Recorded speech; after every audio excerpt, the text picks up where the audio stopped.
उसकी भावना नहीं थी। वह चाह रहा था कि गाय कैसे खरीदे। गाय के लिए वह अपने मित्र भोला की खुशामद करता है। क्यों? क्योंकि उसके पास पैसे नहीं हैं। वह बार बार यह विचार करता है कि कहीं से थोड़े पैसे आ जाएं तो वह गाय ले ले। उसे ऐसा लगता है कि अगर गाय घर में आ जाएगी तो परिवार में बच्चे दूध घी खा पी लेंगे और स्वस्थ और तंदुरुस्त हो जाएंगे। तो यह होरी जैसे भारतीय किसानों की कहानी है जिनके जीवन की महत्वाकांक्षा है गाय लेने की। महत्वाकांक्षा कहिए, इच्छा कहिए, भावना कहिए, गाय की पूर्ति के प्रयास में होरी राम आजीवन संघर्ष करता है और यह आकांक्षा उसे किसान से मजदूर बना देती है। तो उपन्यास के प्रारंभ में जो हमने आपको PDF के रूप में दिया है कि होरी के मन में इच्छा है कि वह गाय ले ले, उसकी खूब सेवा करे, जो दूध आए वह बच्चों को पिलाए, परंतु वह कहाँ से लाए? गौ द्वार की शोभा तो है ही, गाय के दर्शन भी प्रातःकाल करना अच्छी बात है, लेकिन यह गाय आए कहाँ से? तो होरी इस गाय के आगमन के लिए प्रयास करता है, भोला काका से चारा देता है और कहता है कि जब उसके पास पैसे आ जाएंगे तो वह गाय के पैसे चुका देगा।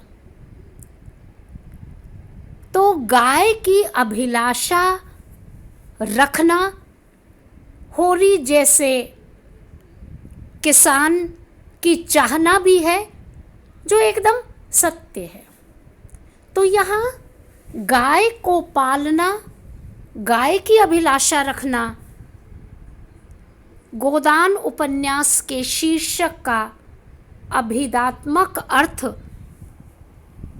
एकदम सही दिखलाई पड़ता है, जिसे होरी जैसे किसान गाय पालने की इच्छा रखते हैं। ज्यों-ज्यों इस शीर्षक के लक्षणात्मक अर्थ इस पूरे उपन्यास में दिखलाई पड़ते हैं, तो कैसे वह गाय पालने की इच्छा को लेकर के उसके घर परिवार में गाय से जुड़ी हुई घटनाओं को लेकर के होरी कैसे डांड चुकाता रहता है और गांव के महाजन, कारिंदे, पटवारी, राय साहब उसका शोषण करते रहते हैं। यह शोषण निरंतर बढ़ता चलता पूरे उपन्यास में दिखाई पड़ता है और होरी के जीवन की विपन्नता और विवशता निरंतर बढ़ती बढ़ती दिखलाई पड़ती है। लेखक इस उपन्यास की कथा वस्तु के माध्यम से गोदान के शीर्षक की दृष्टि से गांव के किसानों की गरीबी, उनकी असहायता का वर्णन उपन्यास में बहुत सच्चाई के साथ होरी जैसे किसान के माध्यम से वे करते हुए दिखलाई पड़ते हैं। तो सामान्य अर्थ में गोदान का जो शीर्षक है वह अपना सही अर्थ सामने रखता है। गाय पालने की इच्छा सामान्य सभी किसानों की होती है, होरी की भी वैसी ही है। तो अभिधात्मक अर्थ में इस प्रकार से समझा जा सकता है। गोदान का जो मुख्य अर्थ और व्यंग्यार्थ है वह है गाय का दान करना। हमारी भारतीय संस्कृति में गाय का दान करना बहुत पवित्र माना जाता है। गाय की सेवा करना, उसका पालन पोषण भरण, उसकी सेवा करना, उसके दर्शन करना हमारी संस्कृति में उच्चता और मनुष्य की भावनाएं उससे जुड़ी हुई होती हैं और संस्कृति में यह एक बड़ा पुण्य कर्म समझा जाता है। और प्राय हमारे यहाँ एक ऐसी मान्यता भी है कि यदि किसी व्यक्ति की मृत्यु हो जाती है तो उस मृत व्यक्ति के पीछे गाय का दान करना बड़ा पवित्र समझा जाता है और ऐसा माना जाता है कि गाय का दान करने के परिणाम स्वरूप उस व्यक्ति के जीवन के सारे कष्ट दूर हो जाते हैं और वह व्यक्ति स्वर्ग को प्राप्त होता है, पुण्य की प्राप्ति उसे होती है। इस उपन्यास के अंत में लेखक गोदान के शीर्षक की पूरी अर्थवत्ता को प्रस्तुत करते हुए यह बताना चाहते हैं कि उपन्यास के अंत में गाय के दान करवाने की बात कही जाती है। धनिया को कही जाती है। होरी का भाई हीरा कहता है कि भाभी दिल कड़ा करो, दादा चले गए हैं, अब गोदान करवाना है। यह कैसा गोदान? धनिया को कुछ समझ ही नहीं आता, क्योंकि होरी को जब लू लग जाती है और वह ठीक नहीं हो पाता, उसकी आंखों के आगे अंधेरा हो जाता है, वह कहीं से दवा दारू का इंतज़ाम नहीं हो पाता और होरी राम धनिया को देखकर कहता है कि क्या गोबर आ गया, मंगल आ गया, गाय आ गई क्या? और धनिया से कहता है मेरा कहा सुना, माफ़ करना, और आंखें बंद हो जाती है और होरी की मृत्यु हो जाती है। हीरा के द्वारा यह कहना कि भाभी दिल कड़ा करो, भैया का गोदान करवाना है। धनिया को समझ ही नहीं आता कि कैसे, किससे गोदान करवाऊं। घर में न गाय है न बछिया है, कैसे गोदान होगा? गाय तो है ही नहीं। तो प्रेमचंद जी इस बात को बहुत बारीकी से रेखांकित करते हैं कि हमारी सामाजिक व्यवस्था किस प्रकार की है। यदि किसी व्यक्ति के पास, यदि किसी भरे पेट व्यक्ति के पास, यदि किसी सक्षम व्यक्ति के पास गाय है तो वह गोदान करवाए, लेकिन धनिया और होरी जैसे निरीह किसान मजदूर के पास, जिनकी ज़मीन भी अपनी नहीं है, जिनकी ज़मीन भी महाजनों ने ले ली है, उनके पास गाय के नाम पर कुछ भी नहीं है, फिर भी गोदान करवाना, यह बहुत बड़ी व्यंग्यात्मक रूप में इस शीर्षक को देखने की कोशिश लेखक ने की है। उन्होंने इस उपन्यास के अंत की घटना के द्वारा यह कहना चाहा है, कैसा गोदान, हमारी सामाजिक व्यवस्था कैसी कि जिस व्यक्ति के पास गाय ही नहीं है वह कहाँ से गोदान करवाए। लेकिन पंडित दाता दीन जैसे पंडित, और चारों तरफ से आवाज़ें आ जाती है, आती रहती हैं कि गोदान करवाओ, गोदान करवाओ। धनिया बेचारी उठती है यंत्रवत, वह होरी के मरने का शोक मनाए, वह क्या करे, उसे कुछ समझ में नहीं आता।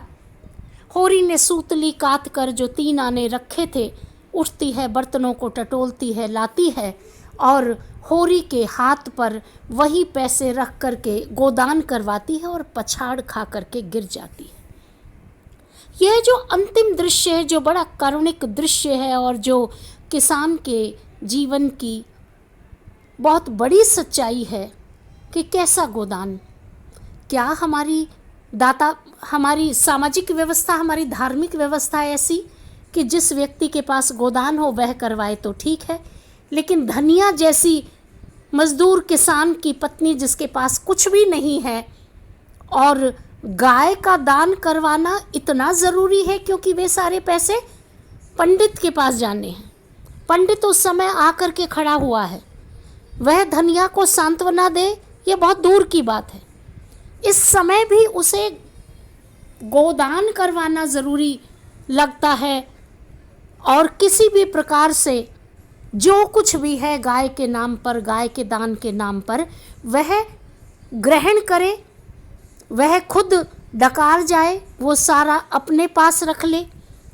प्रेमचंद जी कहना चाहते हैं इस व्यंग्यार्थ शीर्षक के माध्यम से कि यह बड़ी व्यंजना लिए हुए है।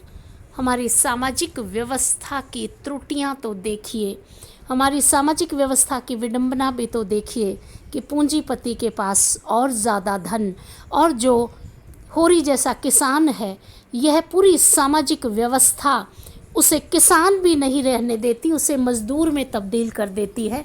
तो उसके पास मरने के बाद भी, मरने से पहले भी उसे गाय के सपने ही आते हैं, और गाय ही उसको मरने से पहले दिखलाई पड़ती है, और वह यह अभिलाषा लिए हुए इस संसार से विदा हो जाता है और होरी की मृत्यु हो जाती है।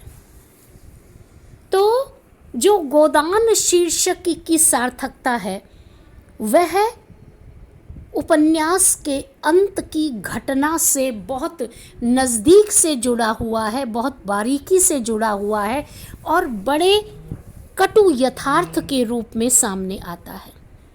इस दृष्टि से, इस लिहाज से जब हम देखते हैं कि उपन्यास का शीर्षक बहुत सटीक है, पूरी सामाजिक व्यवस्था पर व्यंग करता है, सामान्य से विशिष्ट अर्थ में गोदान का जो शाब्दिक अर्थ है वह अंत की घटना से स्पष्ट होता है, और प्रेमचंद इस यथार्थ को, हूबहू यथार्थ को ऐसा का ऐसा पाठकों के लिए छोड़ देते हैं कि हमारी सामाजिक व्यवस्था इस प्रकार की रहेगी तो होरी जैसे किसान इसी प्रकार से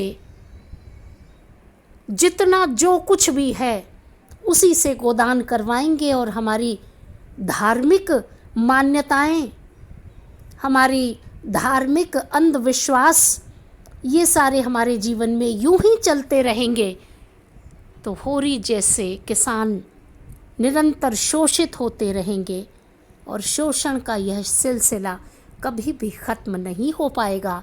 इस आधार पर, इन घटनाओं के आधार पर जब हम देखते हैं तो यह उपन्यास का शीर्षक बहुत सार्थक प्रतीत होता है। तो विद्यार्थियों, इस प्रकार उदाहरण सहित आपको ये प्रश्न करना है। धन्यवाद। आप विद्यार्थियों से अनुरोध है कि अधिकाधिक संख्या में आप इस वीडियो को देखें और सब्सक्राइब